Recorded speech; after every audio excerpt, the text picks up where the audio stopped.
नमस्कार मु केएलएफ प्रिय दर्शक बंधु जीवंत आहार को पुणी थे मुझे स्वागत जनाए।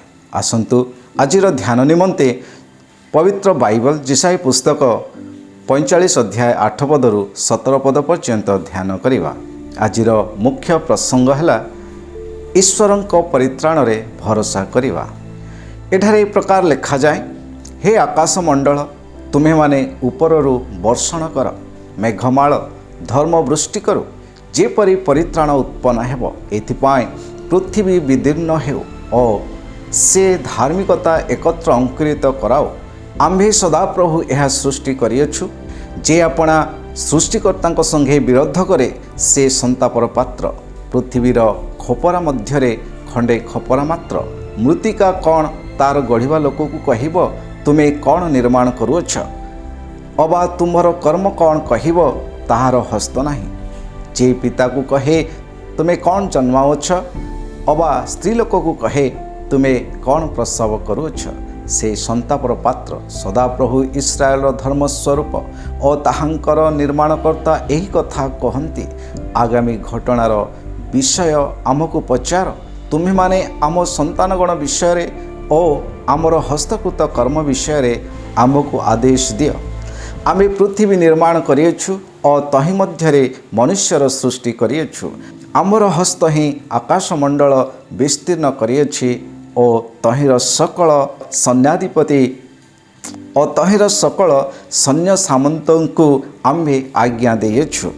आम्भे धर्मरे ताहाको उत्पन्न करियछु और आम्भे ताहार सकल पथ सरल करिबा। से आमर नगर निर्माण करिबो और से आमर निर्वासित लोक माननकु छाड़ी देबो। मूल्य निमंते किबा पुरस्कार निमंते नुहे, यह सैन्याधिपति सदाप्रभु कहती। सदाप्रभु एई कथा कहती, मिश्रर परिश्रमर और कुशर वाणिज्यर फल और दीर्घकाय सबाय माने तुम्ह निकट को आसिबे और तुमर हेबे।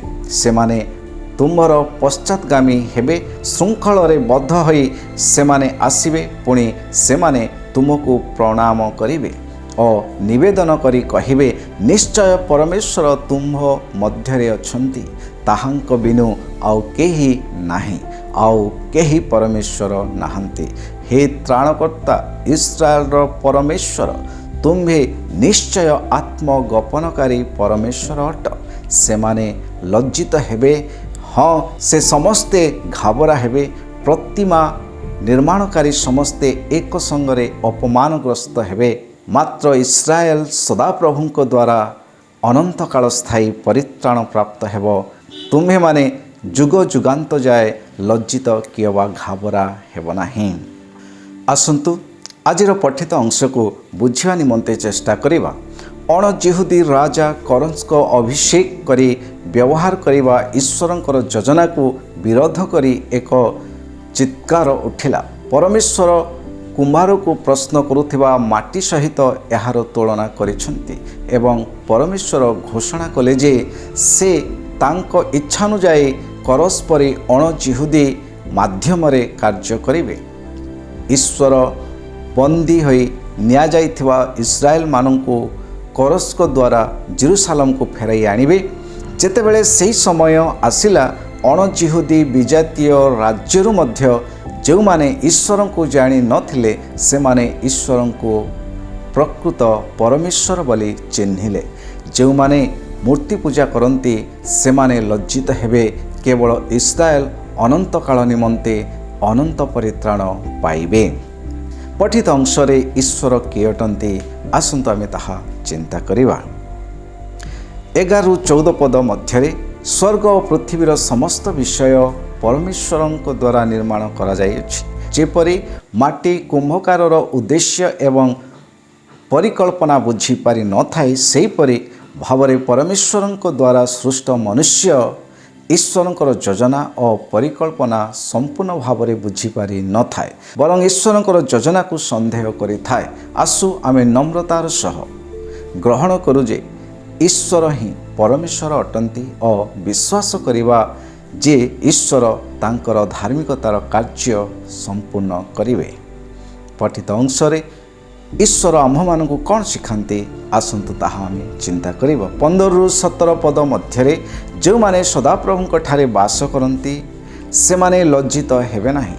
ଯଦିଓ ସେ ଆମ ସମ୍ମୁଖରେ ଅଦୃଶ୍ୟ ହୋଇଥିବାରୁ ସେ ଅବାସ୍ତବ ମନେ ହୁଅନ୍ତି, କିନ୍ତୁ ନିଜ ଲୋକଙ୍କୁ ବଞ୍ଚାଇବା ନିମନ୍ତେ ପରମେଶ୍ୱରଙ୍କ ଠାରେ ସମ୍ପୂର୍ଣ୍ଣ ଯୋଜନା ରହିଅଛି।